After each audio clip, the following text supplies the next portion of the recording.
sa mga tubig na nagbubulos.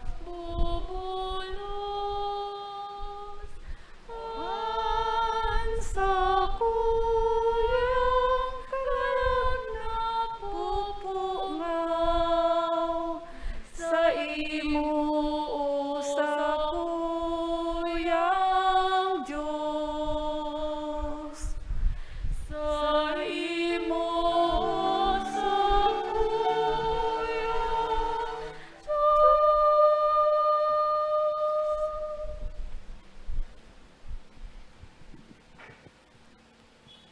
Sa ngaran ka nama, asing kan aki, asing kan Espiritu Santo. Amen.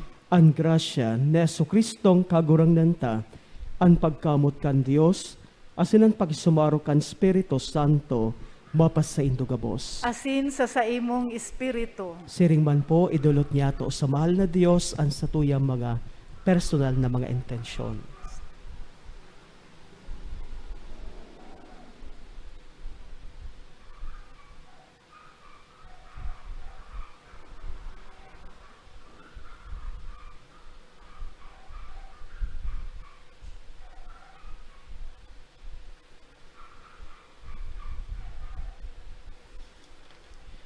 Mga tugang akon tan sa tuma kasalan tanganing magkanig o kitang magselebrar kan mga banal na misteryo.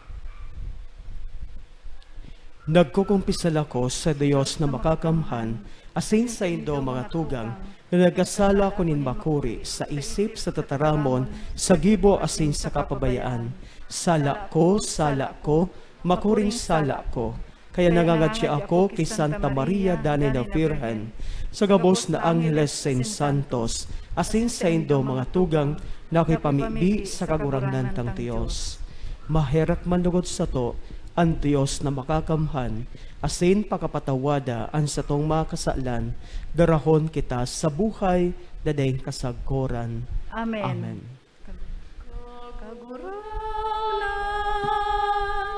Mahera ka, kagurangan,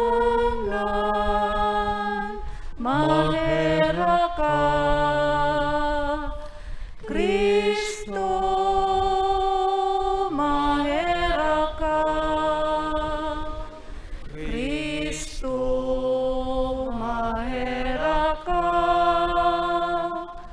kagurangan, mahera ka, kagurangnan, mahera ka. Mamibi kita. Kagurangnan sa muyang Diyos, namibi kami, nga sa tabang mo kaming masigkat na naglalakaw, magabot man sa pagkamuot, nahuli kayan ang aki mong namumuot sa kinaban, nagdusay kan sa diri sa kagadanan. Huli kay Jesucristong kagurangnan niya mo sa imong aki, na kaiba mong nabubuhay sa nagahade, kasarokan Espiritu Santo, Diyos, sa gabos na kapanahonan kan mga panahon. Amen. Matukaw po ang gabos para sa liturhiya kan tataramon.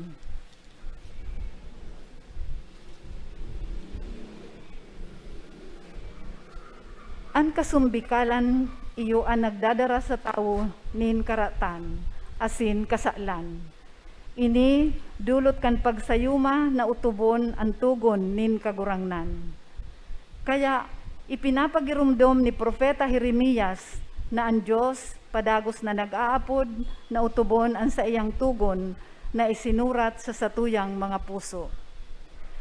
Himateon po niya to ang enot na babasahon. Pagbasa sa libro ni Propeta Jeremias. Madatong an aldaw ulay nin kagurangnan, na ako makikipagtipan sa harong nin Israel, asin harong ni Huda.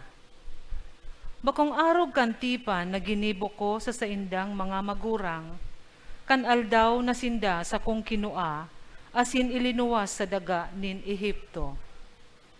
Dain inda inutob ang sakong tipan, kaya ipinasabot ko sa inda kung si Isay an kagurangnan, ulay nin kagurangnan.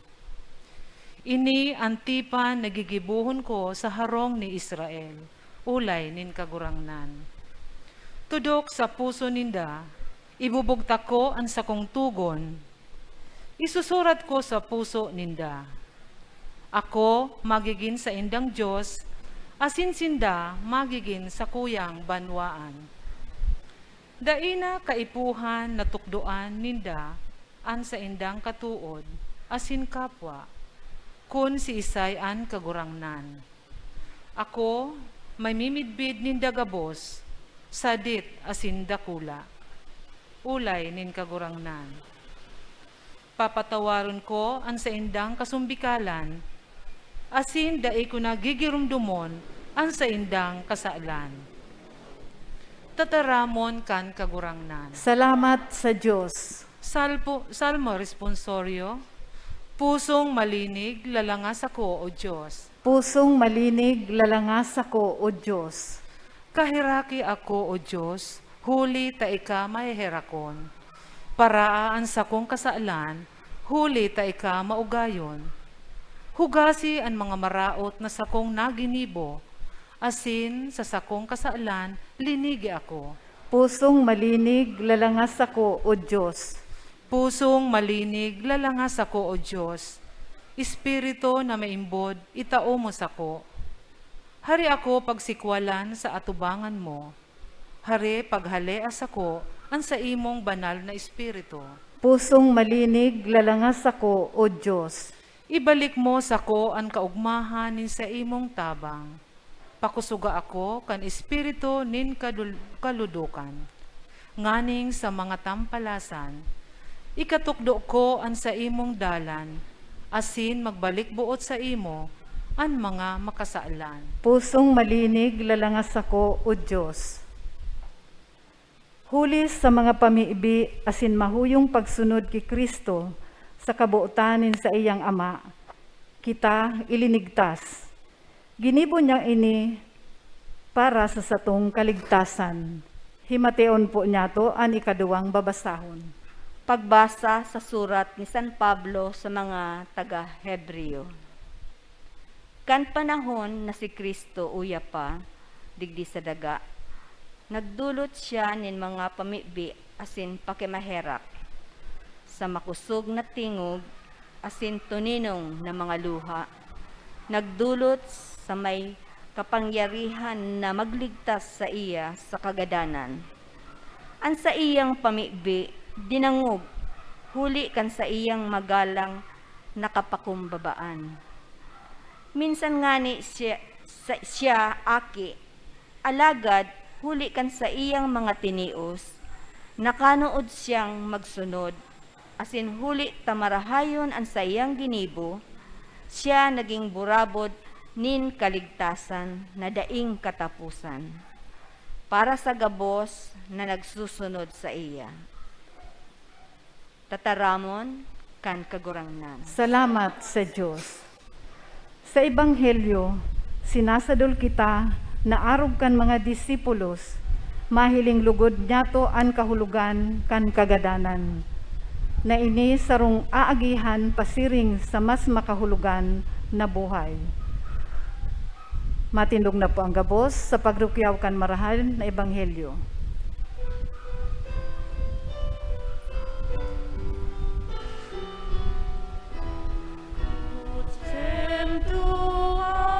Adoramos Domine, resurrectionem tuam, laudamus Domine, crucem tuam, adoramus Domine, Resurrectionem tuam, laudamus Domine, laudamus et glorificamus.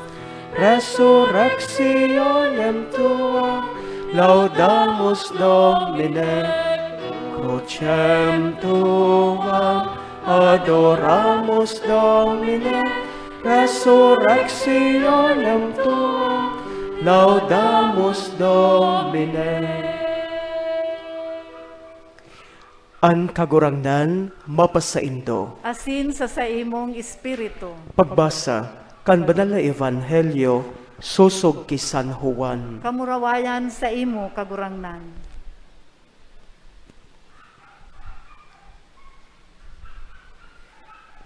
Alagad sinabihan sinda ni Jesus, ipinadangog ang tingog na ini dahil sa indo, bakong dahil sa ko. Panahon na nga ning hukuman ang kinaban, ngunyan isisikwal na ang kagsakop kaining kinaban. Kun ako iitaas na halik sa daga, titipunon ko sa ko ang gabos na tawo. Sinasabi niya ini, nga ning ipahayag kung paano siya magagadan. Marahay na bareta kan kagurangnan. Pag umaw sa imo Kristo, matukaw po. Mga namumuktan ko mga tugang kay Hesus Kristo. Nagirumduman ko po mga tugang ang istorya nin sarong padi. Ang pading ini, santo na po mga tugang, bagong santo. Dahil pa lang po nahaloy, mga pirang taon pa sana ang nakakaagi, naging santo po ang pading ini. Ang pangaran kan santong ini, iyo po si Saint Damian. So, inaapod po siyang Father Damian. Ining si Father Damian, mga tugang, nabuhay po siya kan ika-19 siglo, 19th century. Asin si Father Damian, kan siya po mga tugang naging padi, na-destino po siya sa sarong isla, kan Molokai. Ang Molokai, makukuha po niya to sa Hawaii, sarong estado kan Amerika, United States of America. Asin sa islang ini mga tugang kan Molokai, bago magduman si Father Damian, pinagkakatakutan po ang islang ini. Takno po mga tugang, sa islang ini, digdi po nag-ierok ang mga tao. Saro po sindang komunidad. Nin mga tao na may helang na daot, leprosy. Kaya mga lepers ang naka-star nag-ierok sa islang ini. Kaya pigkakatakutan po ang islang ini. Araman niya to mga tugang na kaitong panahon, pag nagkaigwa po nin helang, ang sarong tawon nin daot o kaya leprosy, sigurado po siyang magagadan. Diba? Pano siya nin lugad, tapos garo po natutunaw ang lambang parte kan sa imong hawak. Minsan, ang sa imong dungo, nagpupuon ng matunaw, asin nauhulog na sanaan sa imong dungo, ang sa imong talinga, ang sa imong mga muro. Minsan, nagsasaro-saro na po yan na nalalagas, nawawaraan sa imong mga muro. Diba? Kaya pigkakatakutan, ang islang ini, tadigdi po ang komunidad din mga lepers, may helang na daot. Ini pong si Father Damian, ninhulita, nahiling po niya ang pangangaipo kan mga tao duman sa isla kan Molokai. Bako sanaan pisikal na kaumayan kan mga tao na yaon duman, kundi much more ang spiritual na pangangaipo kan mga tao. Nag-volunteer po si Father Damian na madestino sa islang ini. Isla na pinagkakatakutan, alagad nagduman, nagpadestino duman si Father Damian. Pag-abumpisal, tanganing makabalik loob sinda sa mahal na Diyos, an arol daw na pagsilibrar kan Santa Misa, diba?